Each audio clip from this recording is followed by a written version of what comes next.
Everyone, this is Harshita Dadish from Government Law College, Kota. We are taking subject Civil Procedure Code 1908. यहाँ पे हम discuss कर रहे हैं अभी डेफिनेशंस में 2 क्लॉज 11 तक हम डेफिनेशन डिस्कस कर चुके हैं इन आवर प्रीवियस लेक्चर्स. आज हम डेफिनेशन लेंगे 2 clause 12 and 2 clause 13. 2 clause 12 definition where means profit is defined. And what is means profit? Means profit are those profits which the person in wrongful possession of such property actually received or might with ordinary diligence have received therefrom. It means where a person wrongfully possessed the property of other person. wrongfully possession है मतलब उसका lawful possession नहीं है. Okay, we can take an example here. If a person possesses the property B, owner is B, but without permission of B, if A possesses the property of B, then he said to be in a wrongful possession of the property. A का क्या माना जाएगा वहाँ पर? wrongful possession, because he stays there without the permission of B. Now, at the time during the period for which he stays there, he actually received, actual में जो receive कर रहा है, और might with ordinary diligence have received, या फिर ordinary diligence से वो रिसीव कर सकता था बट किया नहीं है. ओके, तो दो बातें हैं, एक्चुअली रिसीव्ड और might with ordinary diligence have received therefrom. तो ऐसे अगर कोई रॉन्गफुल पोजेशन से लाभ अर्जित करता है, that such profit are called mesne profit. ठीक है, तो एक्चुअली रिसीव्ड और माइट हैव रिसीव्ड का मतलब क्या हुआ? मान लीजिए if a portion is of 2 rooms, उसने क्या किया, एक रूम रॉन्गफुली पजेस कर लिया, एक रूम उसने रेंट पर दे दिया. अब जो रेंट पर उसने दिया है उससे उसने मान लीजिए 2000 पर मंथ रेंट रिकवर किया, तो ये हो गया एक्चुअली रिसीव्ड प्रॉफिट. और दूसरा रूम भी वो क्या कर सकता था, रेंट पर दे सकता था, और 2000 रुपये उस रूम से भी वो अर्जित कर सकता था. ये आ गया किस कंडीशन में? Might with ordinary diligence have received. Got it? तो जब प्रॉफिट उसमें कैलकुलेट किया जाएगा तो actual and might with ordinary diligence have received such kind of profit is calculated. जब हम definitions को और आगे पढ़ते हैं, that means profit includes, what it includes, the interest on such profit. उस profit से भी उसने जो उस लाभ से भी कोई ब्याज अगर उसने अर्जित किया है तो वो भी क्या होगा, means profit में calculate किया जाएगा. बट और आगे जब हम डेफिनेशन को डिस्कस करते हैं तो पता लगता है but does not include the profit due to the improvements made by the person in wrongful possession. But अगर मान लीजिए ए पर्सन जो कि wrongfully without the permission of b property को पजेस कर रहा था, उसने क्या किया, उस पर कुछ उसने इम्प्रूवमेंट्स किए. इट मीन्स एक रूम उसने खुद ने कंस्ट्रक्ट करवा लिया. अब उस रूम से अगर वो कोई प्रॉफिट अर्न करता है, then it is not to be calculated in profit.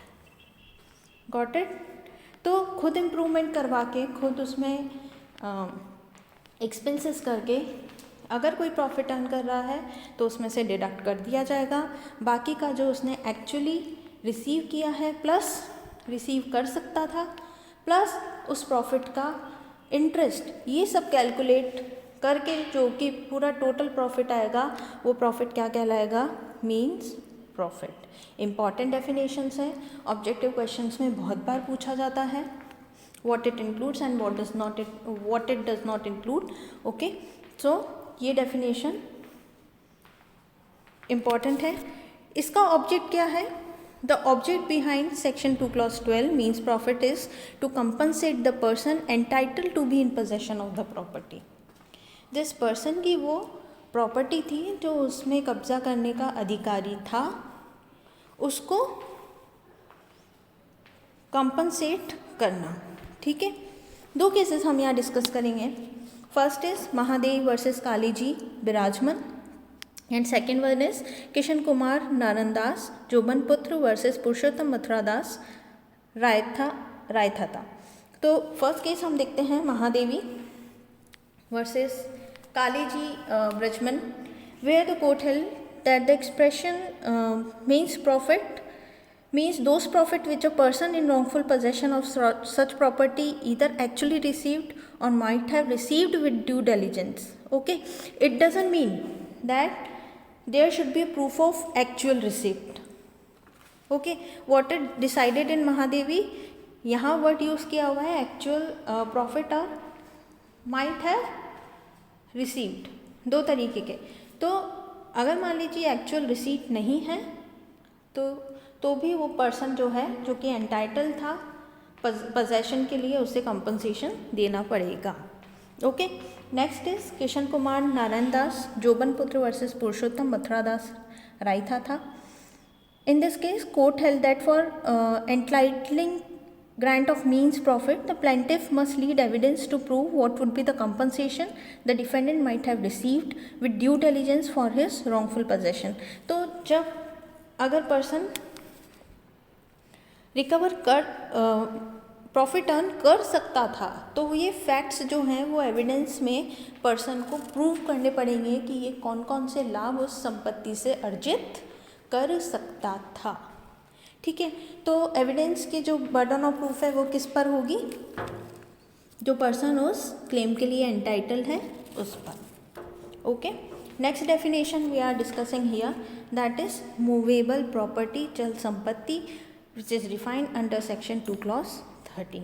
Simple सी डेफिनेशन दे रखी है वापस से वैसी ही. Movable property includes growing crops. ठीक है, तो चल संपत्ति में ग्रोइंग क्रॉप्स भी सम्मिलित होंगी.